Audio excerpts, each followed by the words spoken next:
The rain hammered against the windows of our small apartment like angry fists demanding entry. I pressed my forehead against the cold glass, watching the streets of Brooklyn blur beneath the storm. At 23, I'd imagined my life would look different than this, trapped in a cramped two-bedroom with my gambling-addicted father and working double shifts at the diner just to keep the lights on. "Amara, baby, I need to talk to you," my father's voice cracked behind me. I didn't turn around. Whatever he had to say, I already knew I wouldn't want to hear it. "Dad, if this is about money again..." "It's worse than that." The tremor in his voice made me spin around. Marcus Johnson stood in the doorway, all 6 feet of him somehow looking smaller than I'd ever seen him. His hands shook. "I made a mistake, a big one." My stomach dropped. "How much?" 300,000. The number hung in the air like a death sentence. I couldn't breathe. 300, Dad, who did you borrow from? He couldn't meet my eyes. The Castellanos. I sank onto the threadbare couch, my legs giving out. Everyone in Brooklyn knew that name. The Castellano family controlled everything from the docks to the restaurants, from construction to the underground gambling dens where my father had apparently signed away our lives. "They're coming tomorrow," he whispered. "Marco and Dante Castellano themselves." Part 2, The Brothers. They arrived exactly at noon, as promised. I'd spent the morning making myself presentable, wearing the only nice dress I owned, a simple navy blue sheath my mother had bought me before she passed. If I was going to face the men who held our fate in their hands, I'd do it with whatever dignity I could muster. The knock was polite, almost gentle, somehow that made it worse. My father opened the door with shaking hands. The 2 men who entered our apartment were nothing like I'd imagined. I'd expected brutish thugs in track suits, all gold chains and threatening sneers. Instead, Marco and Dante Castellano wore impeccably tailored suits that probably cost more than a year of my rent. They moved with the quiet confidence of apex predators who'd never needed to prove their danger.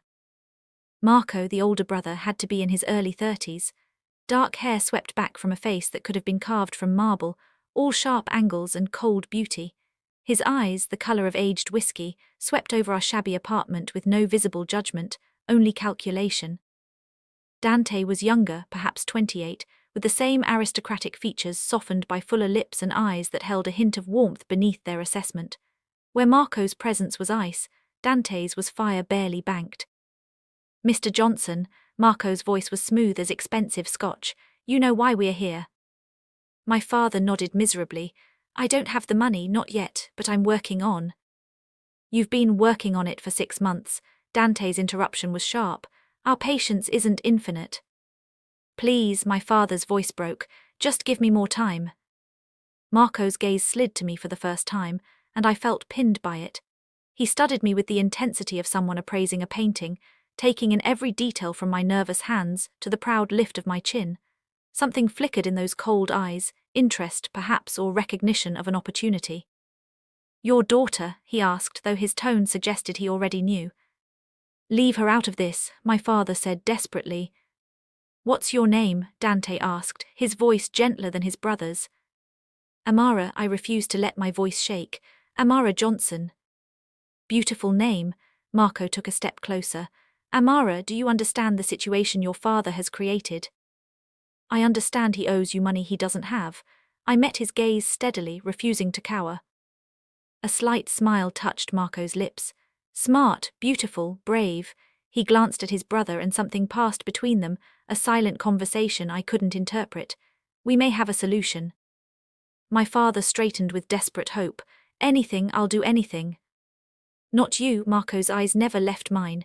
"Her." The room tilted. "What?" "Marry us," Dante said simply. "Both of us, the debt disappears and your father lives." I couldn't have heard that correctly. "Marries both of you." "Our family has certain traditions," Marco explained, his tone businesslike, as if discussing a corporate merger.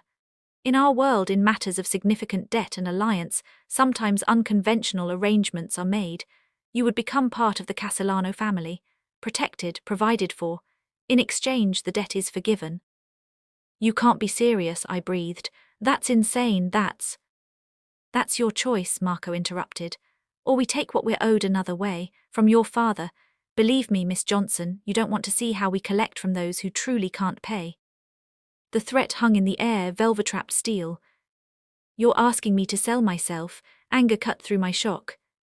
We're offering you a way to save your father's life, Dante said, and something in his eyes looked almost apologetic.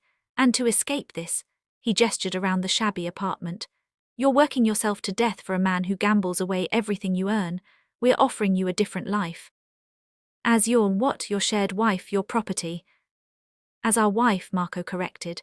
With all the respect, protection and privilege that entails, you'd want for nothing, your father would be safe, and you'd have the freedom to pursue whatever you wish, education, career, anything. We're not monsters, Amara. You're threatening to kill my father if I don't marry you. That seems monstrous. A flash of something, amusement, respect, crossed Marco's face. We're businessmen settling a debt. What we're offering you is generous by any standard. I looked at my father, crumpled in his chair, tears streaming down his face. The man who'd raised me alone after Mom died.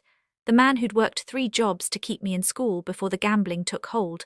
The man whose weakness had led us here. I loved him, and I hated that I still did. How long do I have to decide?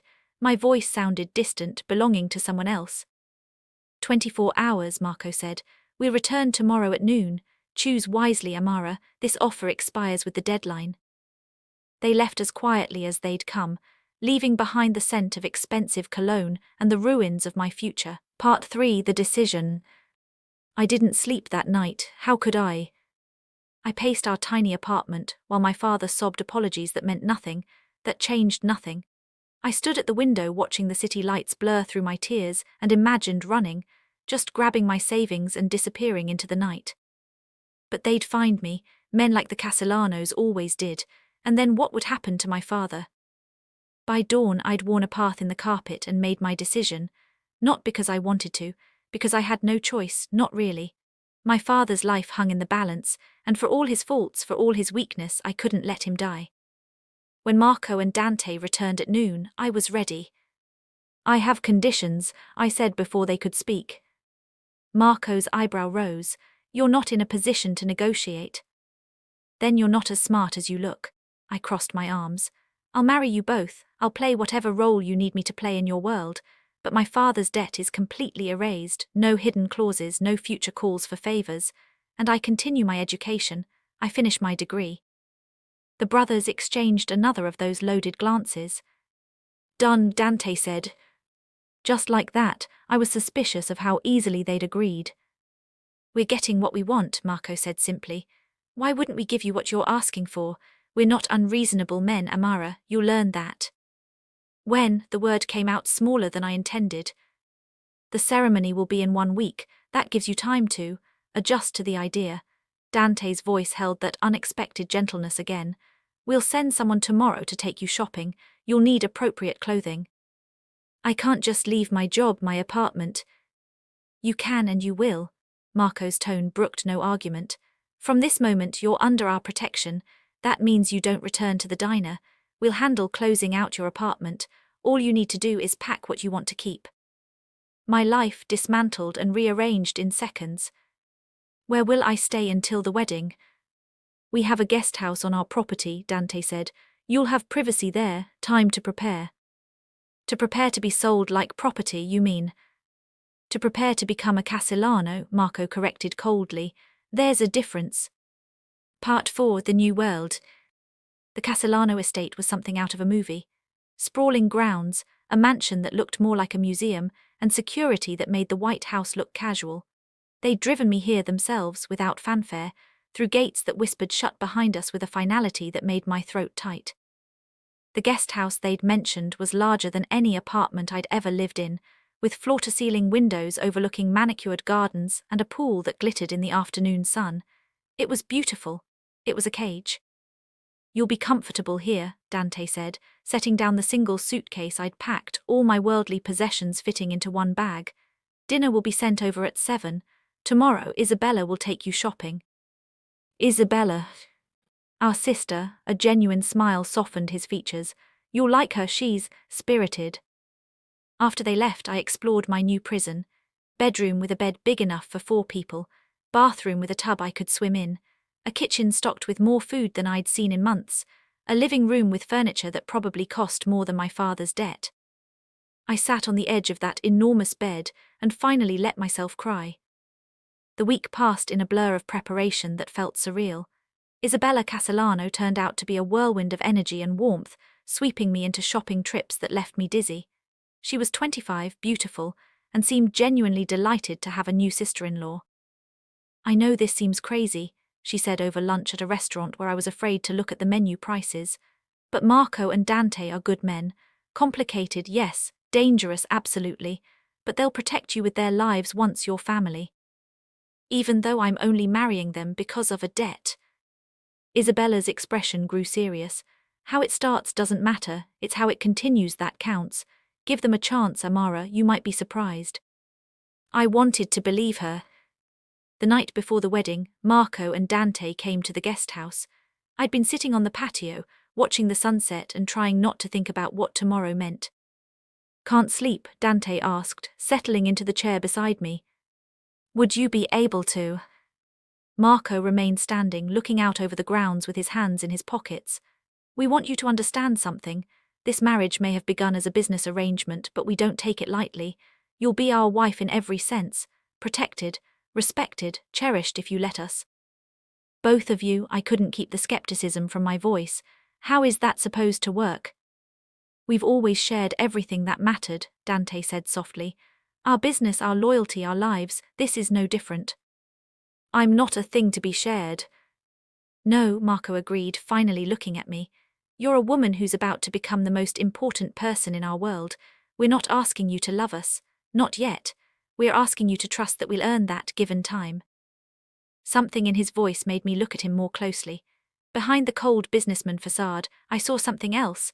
Loneliness, maybe, or a hunger for something beyond power and control. "I'll honor this arrangement," I said carefully. "I'll be your wife, but don't expect me to fall at your feet." Dante's laugh was warm. "We wouldn't want you to. Your fire is part of what makes you fascinating." They left shortly after, leaving me alone with my thoughts and my racing heart. Part 5: The Ceremony. The wedding was small and private, held in the Castellanos' home with only family present. I wore a dress that cost more than I used to make in 6 months, ivory silk that made me feel like a stranger to myself. Isabella helped me get ready, chattering nervously in a way that suggested she understood how overwhelming this was. "You look beautiful," she whispered, adjusting my veil.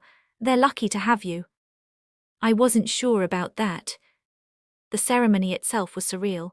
2 separate exchanges of vows, first with Marco, his eyes intense as he slid a platinum band onto my finger, then with Dante, whose hands were surprisingly gentle as he repeated the same promises.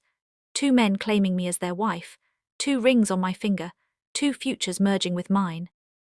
When it was over, and the small gathering of Castellano family members applauded, I felt like I'd stepped through a looking glass into a world I didn't recognize. The reception was elegant, restrained. I smiled and nodded and played my part while my mind screamed that this was insane. But when Marco's hand settled on the small of my back, warm and possessive, and when Dante's eyes met mine across the room with something that looked almost like tenderness, I felt something shift. Fear, yes, but also a strange anticipation. That night, after the guests had left, I stood in the bedroom I was meant to share with my 2 new husbands and tried to steady my breathing. "We won't push you," Dante's voice came from the doorway. "Not tonight, not until you're ready." I turned to find both brothers watching me with identical expressions of, "Was that concern?" "This room has a lock," Marco said, gesturing to the door. "Use it whenever you need space. We mean what we said, Amara. This marriage will move at your pace." They left me alone that night, and I lay in that enormous bed wondering what I'd gotten myself into, and whether I'd just made the worst mistake of my life, or somehow, impossibly, a choice that might lead somewhere I'd never expected. To be continued.